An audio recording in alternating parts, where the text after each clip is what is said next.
sketch will take you on a journey through South America, following the footsteps of Che Guevara, who was incidentally a medical student like yourself. Che will help teach us about Trypanosoma cruzi, the parasite responsible for Chagas disease. So Trypanosoma cruzi is a parasitic protozoan located predominantly in South America, like Che himself. But it can also be located in Central America, as Che was when he was on his motorcycle tour. So to set our scene, this story takes place in a gas station in Argentina, with Che cruising through on his motorcycle. So why did we pick Che?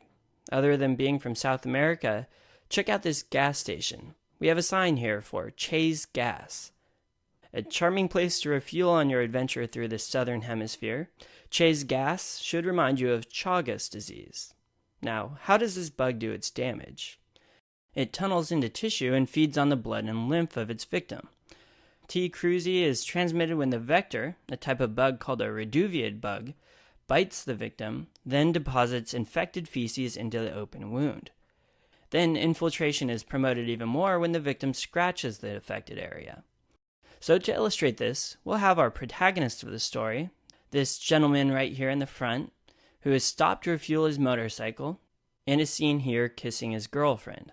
This is because Chagas is transmitted by the kissing bug, the reduviid, so called because it often bites around the victim's mouth. It's also a painless bite, much like a kiss.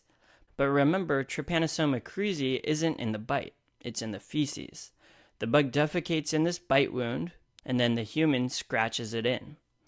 So here on the bottom of the picture, we've drawn what the bug looks like.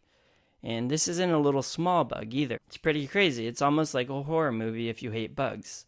It's a large bug that creeps up on you at night, kisses you by the mouth silently, and you're left with a devastating, potentially fatal illness. Acutely, the infection may be asymptomatic, or there may be some localized inflammation around the biting site. However, 10 to 20 years after inoculation, a host of horrifying symptoms, collectively known as Chagas disease, may set in. So let's illustrate what happens.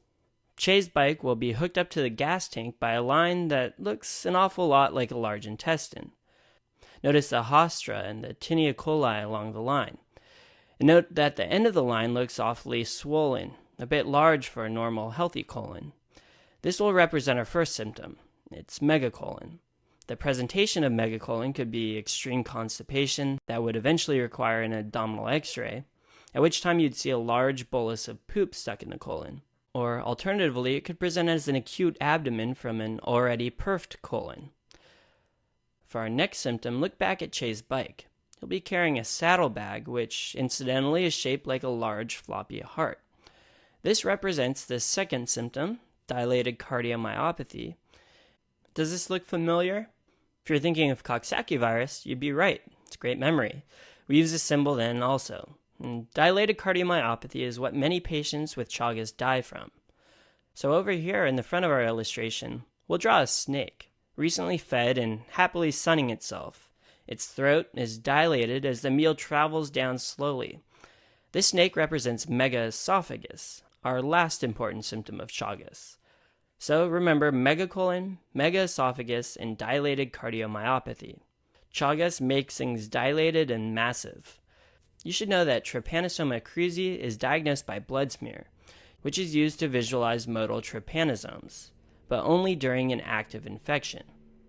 We've illustrated this by having the gas line leak gas, which looks like blood. So this blood smeared on the ground is for blood smear.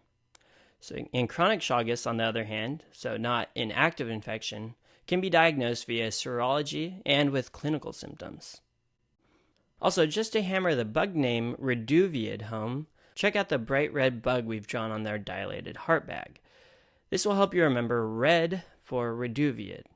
It's also to remind you that trypanosomes themselves can be found within cardiac myocytes on a heart biopsy. While heart biopsies can help with the diagnosis, they aren't very convenient to do, and so they're not frequently done. So how does this parasite get to the heart?